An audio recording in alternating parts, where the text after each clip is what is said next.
This one is a 1971 Royal 470. Big desktop, real sturdy.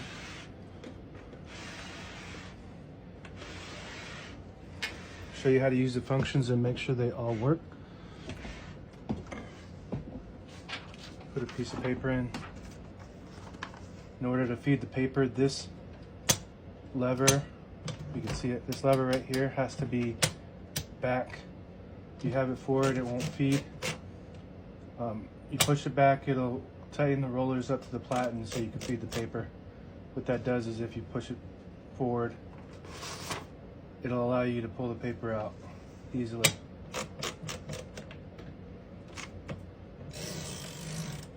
So this one has a magic margin function, so you can set your margins. Let's say you want your margin here, you just push that and it'll automatically set it for you right there. And if you want to set it closer to the front, you just hold it at the same time while you hold the carriage release and set it there. Same thing with this side. You just hit that, put it right there.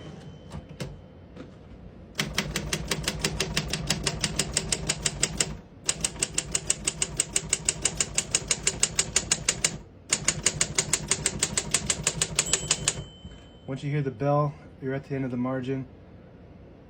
To get back to the beginning of the margin, you push that forward and it'll space it one space. You can also space 2 and 3.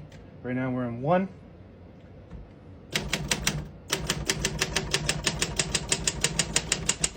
As you can see, all the keys work perfectly and none of them stick. Let's type a sentence with a double space.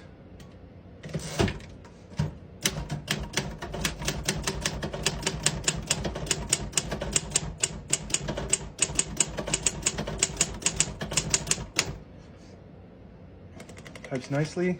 Do a close-up on that print. This one has really nice print. Now let's test the other functions. So let's do that. Let's flip that. You flip that forward, and then we can just pull the paper out. Flip it back. Backspace is right here. That works great. Tab function. Right now there's no tab, so let's set a tab right there by pushing that in, and it'll stop at that tab. Let's clear that tab. All tabs clear. You get to the end of the margin, you hit this button right here, margin release, if you want to keep typing past the margin.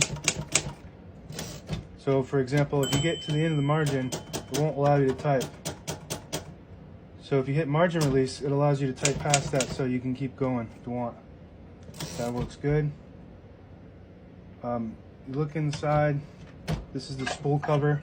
Take that off. These are the spools. You got a touch control right here.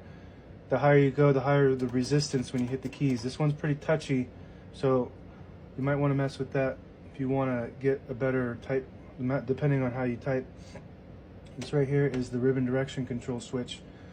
So we want it to go to this side because all the ribbon's on this side, so it needs to pull to this side. So as you can see, pulling to this side. If we switch it to that side, it'll pull to that side. That works good. And that's it. Now available on Etsy or eBay. Search Brooksaw Antiques.